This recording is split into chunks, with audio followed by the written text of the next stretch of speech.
Hello ladies and gentlemen, and welcome back to the channel. Welcome back to the FM22 beta with Southampton, and we've made it to the transfer deadline day. This is our first look at it, so we will certainly take a look, and we'll also take a look at the data hub, which we've now got a bit of access to. So we will have a flick through, but before we do, make sure you like and subscribe on this video to make sure you get to see more and more Southampton content. You get to see some experiments, some lists, and multiple other things that will be coming out as the game gets released. But we will walk you through kind of the games we've played, then we'll get into the transfers, see if anything happens on deadline day, and go from there. So let's take a look at the competition and schedule we've had so far. So we obviously lost to Tottenham. We saw that. Devastating, was awful. We then beat Crystal Palace 2-0. That was really comfortable. It was an easy win at home. We then beat Watford. Again, we changed formation a little bit in the second half, and we got the win. We then got absolutely battered by Brentford. I'm not really sure what happened. We got absolutely destroyed in the first 20-25 minutes. Then we started to get back into the game.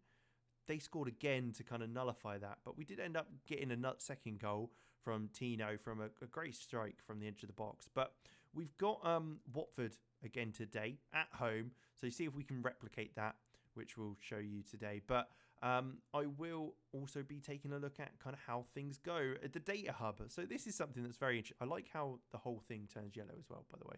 This is just for deadline day, which is very, very cool. It's like a big deal. So the data hub, I think as we go through the season, we'll get more and more information about what we can use and that sort of thing. But general performance, so as you can see, we've got goals per game and all that sort of stuff, but we haven't got much information here for us. So I'm guessing that's because we haven't played lots and lots. That's what I put it down to anyway. But maybe it's not. Maybe it's just because we're rubbish. That could be it as well. Team-wise, team performance, reports. You can see here, these are the two formations we've kind of gone for. Clear-cut chances for and against. Yeah, see, we played the 5-2-3 against Brentford, as that was what we played the second half, but it didn't perform very well. But it looks like maybe the 4-3-3 is to go. Formations faced. We've faced a few formations. This is something for me to go through. Absolutely. I mean, this is so cool. 5 of a total of 15 assists in the last 9 matches have come from the right side of the pitch. Well, there you go. Players. I mean, obviously, I guess as we go through the season, this will become more and more full of stuff. Wow, okay, so if we say take out that, holy moly, what is all this? I'm so overwhelmed by it, to be quite honest. Okay, so this is our next opposition. They're predicted to play the 4-4-2, fluid counter-attack style play. Okay, so this is very, very useful. It's so much easier to get to this sort of information now. This is the team that they're predicting to play as well. Okay, interesting. Okay, what we'll do then is we'll jump ahead. We'll go through the transfer window or the deadline, see if anything comes of it, what happens next, we'll go from there. But look at this. This is cool. Live transfers. Wait, did that just say Haaland's move somewhere? Oh, Man City set to make move for Haaland at the bottom here. That's quite cool. What are we doing here? Oh, yeah, I made a bid for him. Why? I don't know, really, but why not? Let's see if we can bring him in. He's a youngster. They'd be happy with it. If we can get him for 5k, what are you thinking? Yeah, sure, great. We could probably end up loaning him out. We've got shitloads of right backs. But there you go. I mean, you can see here, it's a little quick, but you can... Oh, wow, okay. Okay, this is cool. So we've got this information now from agent offers. I've been in contact by agents looking to find their players a last-minute move. Here are the players interested in joining us that are worth taking a closer look at. Okie doke. So we've got a few players here that are interested to join us, evaluating the situation. So we've got obviously there's still the recommendations here on the right hand side. They're all C's at the moment, so not really worth it probably. But that's very cool. So Bouna Sarr, a right back, he's currently playing at Bayern, which I had no idea was there. You can conclude early. Definitely not doing that. Attracting interest. So Che Adams got a club interested. Interesting. Stuart Armstrong, Pavlovic on loan. Okay. Interesting to see. Interesting. Wow. Okay. This is very, very cool. I like this. This could be my jazz, to be honest. We're not going to do that just in case. We're not going to register anyone because it might be a case that we bring in someone. Not likely, but we can continue to have a look. Live transfers. Wow, okay. There's a few contracts going out. Looks like Kazawa could go off to Leeds. Bruno Peck. I mean, look. Hang on. Could we hijack this? Because this, I'll be honest, this is one that we could do with a left back. Let me see if we can hijack it. 1 million? Yeah, let's do that. Now, we'll take it down to 800k and leave the rest like it is. Oh, well, I reckon 800k. Not entirely short confidence with the yellow over some of the writing because it's white. It's a bit hard to read. Not too big of a deal. But, yeah, it's not too bad. Okay, we could bring Kazawa in here. I mean, not a great signing, maybe? 4-year deal? No, we're not going to do it. We're not going to panic. I saw him there and I was tempted, but we're not doing it. We're better than that. But you can see here, loads of players. This is very cool. It's very much like Deadline Day. It feels like Deadline Day because you get all this information. It's like, oh, loads of stuff. This player's moving here. This player might be moving here. All this cool stuff. So I think that has really made it a bit more exciting than previously when you just spam through, say, nah, I don't need to do it. But let's sign him. Niall Mesatu. You've seen a live signing. A player that I offered in previously, and he has now joined the club. Southampton fan poll. What transfer fee would you have paid for Niall Mesatu? They said 60% said 1.2 million. How much did we spend on him? I don't actually know. I'll be honest. I can't remember. It can't have been that much though, surely. Well, there you go. It was 925. Okay, there you go. That's 900k. That's all right. I'm pretty happy with that transfer. I mean, I know again, I'm signing a young player that I probably won't play at the moment, and he'll be playing later down the line, but it's fine. We'll probably end up just selling him next season if there is a next season and we get there. But there you go. It's a Diop. Looking for a possible move. Okay. Might not be available for much longer considering the major interest shown in him. Halstenberg, he can play left back. That might be an interesting signing. He's wanted by Bayern. Okay.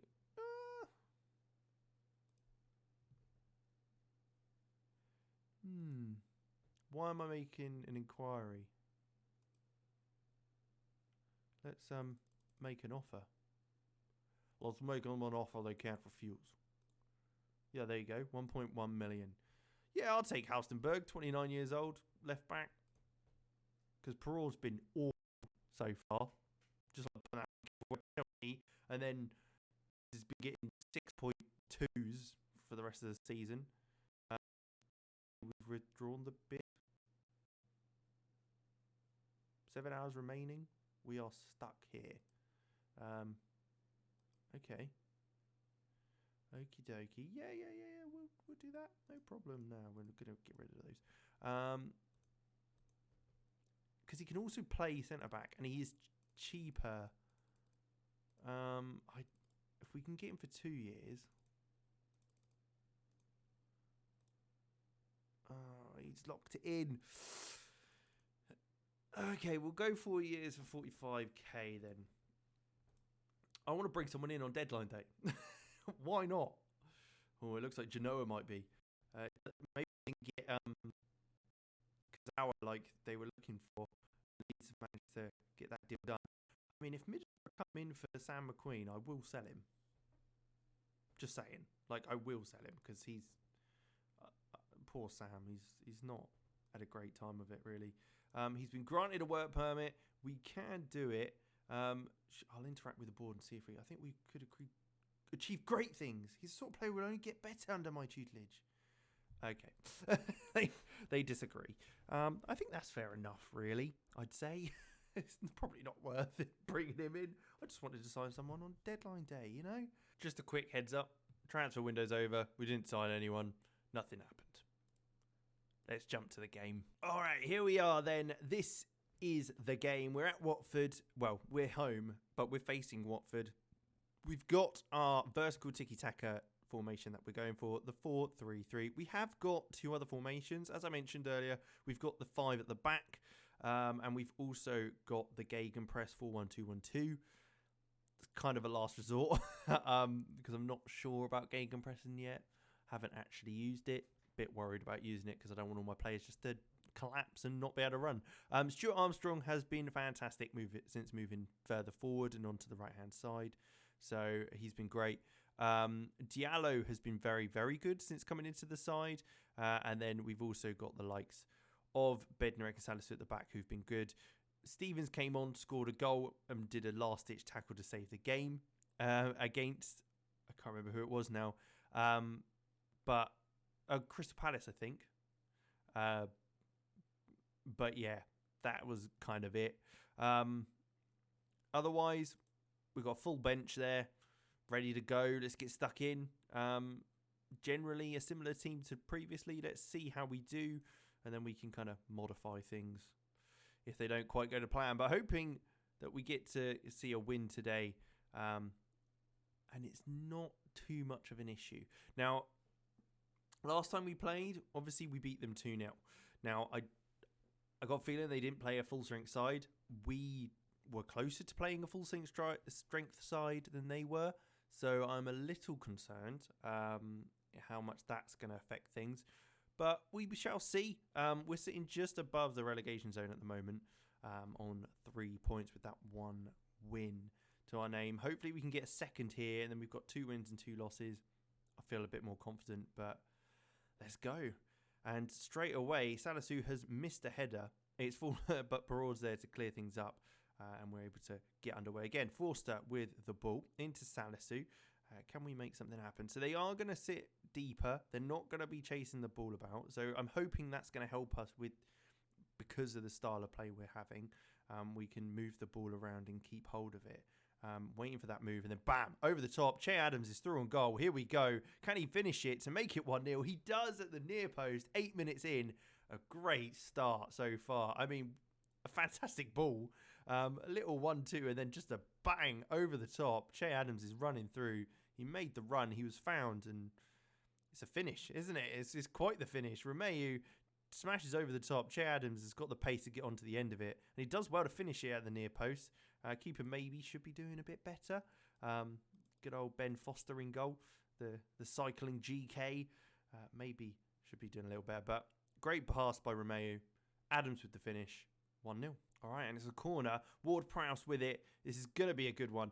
It's headed away, but Peroud does get on the end of it. Plays it to Bednarek on the edge. Back to Peroud, who absolutely lines one up and fires it at goal. It does fly past, out for a goal kick, but it's great. It's a decent strike. He struck it well. Hopefully, we can get something more from it. Ward-Prowse with another corner at back post. Bednarek, a free header. Absolutely fantastic. Come on. We've set the free kicks up. On one side, they're going to the near post. The other side, they're going to the far. So effectively, both going to the same post.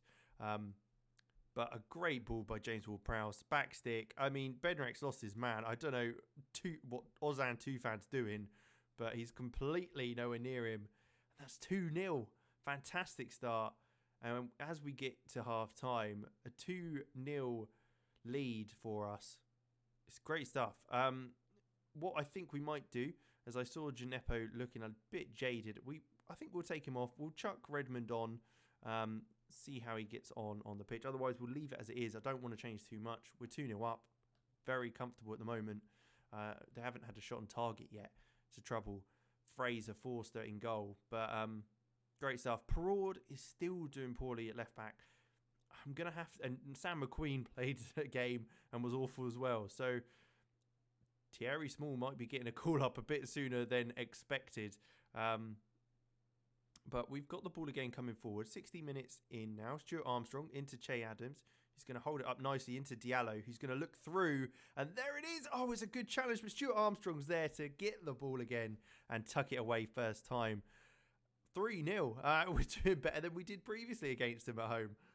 Can't really say much more than that. But a great little finish in the end. It was a good build-up play as well. Armstrong into Adams, who held it up, played it round to Diallo, who poked it through. Redmond couldn't quite get there, as a good challenge by Tufan was there, but Stuart Armstrong latched straight onto that tackle, and the ball fell to him, and he was able to just poke it into an empty net. No real issue for him there, and we're coming forward again. It's a throw-in. Walker-Peters into Ward-Prowse, back to Walker-Peters, who dinks it across. Diallo is open on his own in the middle of the box. It's 4-0. What? I'll be honest, I don't quite know what's going on. How on earth are we doing so well? Let's see what... I'm kind of thinking bring Jan Valery on for Perraud and put Carl Walker at left back just because of how poor he's playing in a 4-0 win. How can you be doing so badly in a 4-0 win? It's quite impressive, if anything. But hopefully Carl can kind of see it out on this left-hand side. He's been doing all right this game, so hopefully a switch to the other side won't affect him too much. And Jan Valery will be able to get bit of time. I'd have wanted to play Livramento a bit more, but he's been injured. He just hasn't been fit enough to play. And I haven't wanted to risk him too early. Jan Valery able to cut that out to Fraser, into Walker-Peters, who plays up to Diallo. Here we go. Back to Forster, into Salisu. I think I prefer the way we play when we're playing this vertical tiki-taka, because we do keep it, but then we find, as soon as that gap found, we're off. And it's that sort of thing. It's like we see the gap, we drive into it, and then we play the ball. Whereas with general tiki-taka, it feels like sometimes there's gaps and we just don't look to find them. Let's bring on Brian Haynen on for Diallo, who's been fantastic, I have to say. He's been absolutely brilliant this game, getting a goal as well. So very, very good. 15 minutes to go. They've got a free kick on the edge. Tom Cleverley with it. It's well over the bar. They haven't got a James Ward-Prowse, have they? Only a couple of minutes to go. 4-0 looks like going to be the end result. There it is. A fantastic win. Great stuff. I have to say, it's an absolutely fantastic result in the end. A 4-0 victory. We looked very good. They didn't trouble us really at all. We're up to 9th place now with 2 wins in the bag. Great stuff. We're beating the teams that we need to beat. That's the main thing. We have got Chelsea coming up, so that's going to be a tough one for sure. Carl Walker-Peters did very well, so hopefully I might look to pop him at left back at the moment. Anyway, we have signed Eliano Regindas from Zwolle. He will be joining us in January, so that's a new player that will be signing for us. Hopefully he'll get plenty of game time as well in the meantime. So that's absolutely fine. Another centre midfielder that's coming to us might be in the lower squad, might be in the under-23s or the B team, I should say. And we can just kind of see from there how we get on. But yeah, there you go. With that, we can kind of leave it there for now. Like I say, we've got Chelsea up next. We've also got Villa in the Cup. We'll see how that goes. But we'll come back maybe at the end of October just to see either West Ham or Everton, depending on where they are and what competition we've got. But hope you did enjoy. Make sure to like and subscribe to get more of this juicy content. And I will make sure to see you next time.